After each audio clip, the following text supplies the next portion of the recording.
শত্রুর সাথে গলাগলি, দুই মৃত্যুর সাথে পাঞ্জা। আমি উন্মাদ, আমি ঝঞ্ঝা, আমি ভিতিয়ে ধরিত্রীর বলবীর চির উন্নত মানুষের।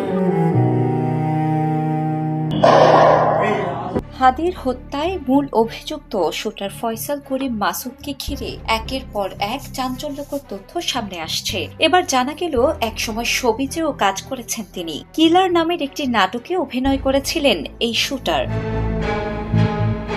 সম্প্রতি সামাজিক মাধ্যমে কিলার নামের একটি নাটকে ফয়সালের অভিনয়ের কিছু ছবি ভাইরাল হয়। জানা যায় তিনি 2022 সালে এই নাটকে অভিনয় করেছিলেন। বিষয়টি নিয়ে ব্যাপক আলোচনা চলছে। এদিকে শরীফ ওসমান হাদি হত্যাকাণ্ডের ঘটনায় ফয়সাল করিম মাসুদ ও তার স্বার্থ সংশ্লিষ্ট ব্যক্তি ও প্রতিষ্ঠানের ব্যাংক হিসাব বিশ্লেষণ করে 127 কোটি টাকার বেশি অস্বাভাবিক লেনদেনের তথ্য পেয়েছে পুলিশের অপরাধ তদন্ত বিভাগ সিআইডি। এর প্রেক্ষিতে মানি লন্ডারিং প্রতিরোধ আইন 2012 অনুযায়ী ফয়সাল ও তার সংশ্লিষ্টদের বিরুদ্ধে অর্থ পাচার সংক্রান্ত পৃথক অনুসন্ধান শুরু করেছে সিআইডি। ফয়সাল করিম মাসুদ গ্রেপ্তার না হলেও মামলার আলামত গোপন ও অভিযুক্তকে পালাতে সহায়তার অভিযোগে তার পরিবারের সদস্য সহ একাধিক সহযোগীকে গ্রেপ্তার করা হয়েছে।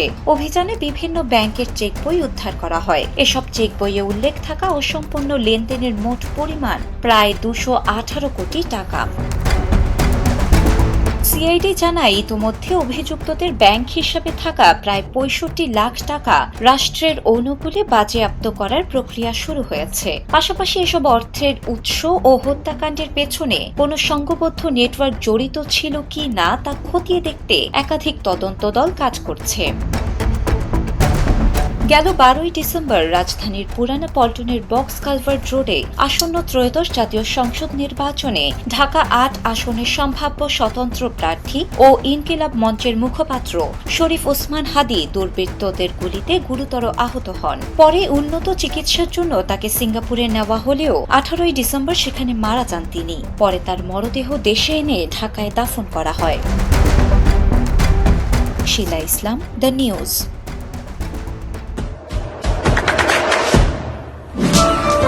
দেশে দেশে সবার সাথে দ্য নিউজ।